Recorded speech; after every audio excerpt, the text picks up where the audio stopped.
கருணைக்கு பாத்திரமாவோமா? வாங்க பூஜை முறையை பற்றி பார்க்கலாம். சித்ரா பௌர்ணமி அன்று சித்திரகுப்தரை நினைத்து புதிதாக நோட்டு புத்தகம் மற்றும் பேனா ஒன்றை வாங்க வேண்டும். அதில் சித்திரகுப்தர் படி அளக்க என்கிற வார்த்தையை எழுதி மஞ்சள் குங்குமம் இட்டு பூஜை அறையில் வைத்து வழிபட வேண்டும்.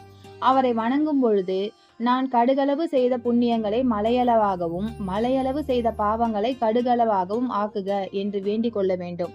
சித்ரா பௌர்ணமி நாளில் ஆர்ப்பாட்டமான பூஜைகள் செய்ய வேண்டும் என்ற அவசியமில்லை. காலையில் வீட்டை சுத்தம் செய்து விளக்கேற்றி சித்திரகுப்தரை மனதார வேண்டிக் கொண்டாலே போதும். அவருக்கு பிடித்தமான வேப்பம்பூ பச்சடி, தயிர் சாதம் மற்றும் விதவிதமான கலவை சாதங்களை நைவேத்தியமாக படைக்கலாம்.